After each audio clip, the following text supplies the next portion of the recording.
Hi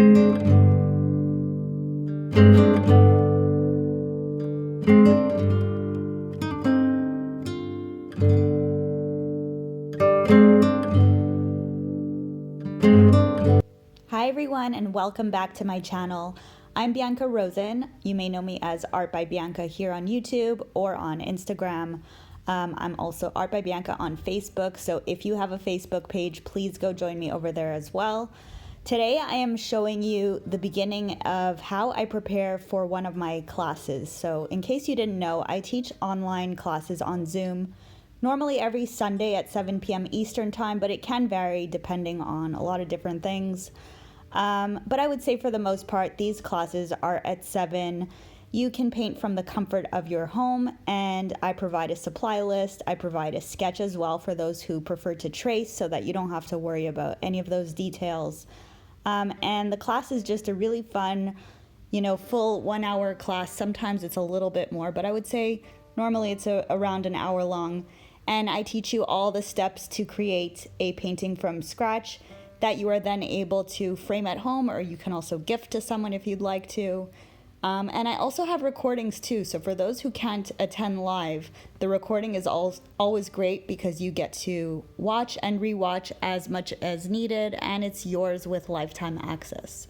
So I'm just showing a little clip here from my newest class. So this is going to be a really fun landscape class on rolling hills with some lavender, with some flowers and some cute little trees. I'm just, painting mostly out of my imagination, but thinking that this is probably somewhere in Italy, or maybe it's in Provence in France.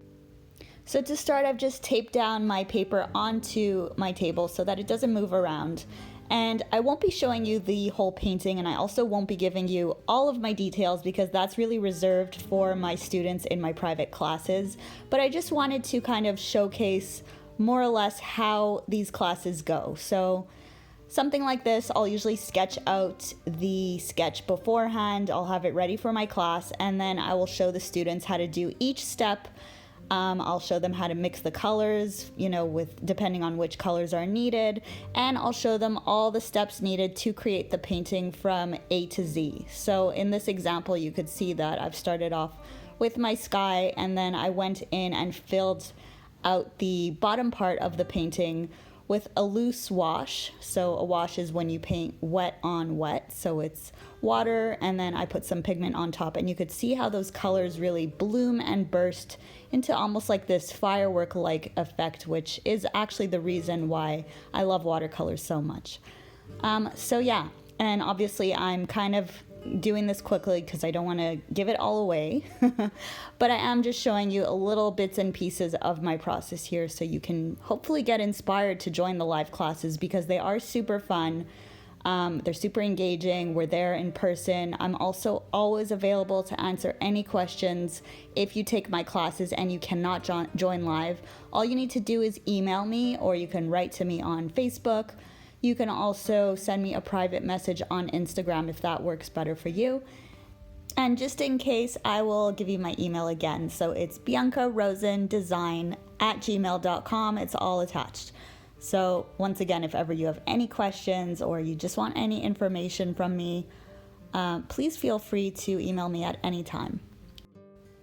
Getting to the end of the painting here, so I've added a lot of details. I've also added a foreground with some, little flowers and stems and just a few details to make this kind of pop. And you guys will see once I remove the tape, it's all really gonna come together. The tape does help though, because when you're working on a painting and it's detailed, it's always nice that the paper kind of stay put and doesn't move around. So I would say when I work on looser paintings, I don't necessarily need to tape my painting down. But when they do get more detailed, I do like to do this. And I also love the crisp edge that you get when you take the tape off. It's also so satisfying to remove the tape for those who have tried that. And if you have, let me know in the comments. I'd love to know if you find removing tape as satisfying as I do, okay? It's one of my favorite things. So you'll see I'll be doing that shortly in this video. I'm just adding a few more details here. So a few more little strokes of green and blue just to make everything stand out a little more. and you could see it's all kind of coming together really nicely, and the background is nice and delicate, so that's done on purpose. It's because I want the bottom part to kind of stand out, and also the trees in the second layer, those you could see they're a little bit darker as well. It's because I want the eye to kind of go around the painting and not just focus on one specific place, but I want the eye to look at different areas. So, you know, I want you to kind of scan, and that's usually how I like to create a painting, is by playing with the focal point. So I don't usually pick one specific focal point. I like to make the viewer's eye kind of go around in a circle so that you notice different elements as you scan the painting. So that's about it for today. I really hope that you're enjoying this little process. Obviously in the class, I will be explaining, exactly how to create each flower, exactly how to create all the loose washes in the background, how to create the trees from scratch and the shrubs, how I get those colors to be bright and to stand out versus how I create the lighter and more delicate colors. So all of that will be explained in detail in my class. And once again, you get lifetime access to the recording. So if you are interested, please send me an email. You can also leave a comment here and I'll be able to contact you directly. But it's always best to contact me, through Instagram or email. And you could see now that I'm removing the tape, we get this really nice clean edge, which I absolutely love. You do have to be careful when you pull the tape off though, because sometimes it can rip the paper. So I do recommend using a hairdryer if you are going to do this, just so that it doesn't rip. In this particular moment, I don't have a hairdryer, so I just kind of took mine off, but luckily nothing ripped and it's looking pretty good. So this is the final painting, and this is what I'll be teaching you in the full 1 hour detailed class. So if you are interested, please send me a message. Let me know if you've got any questions. This is a super fun class. It's going to be super therapeutic, and I can't wait. Okay, and before you go, I did want to show you a glimpse of my book. So just stay a few more minutes so you can get a good idea of what it looks like. This is a bestseller on Amazon, so I'm so excited.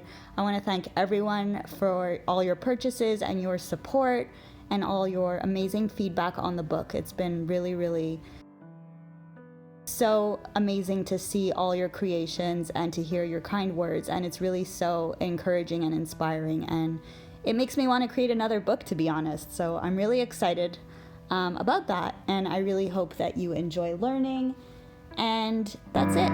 Enjoy.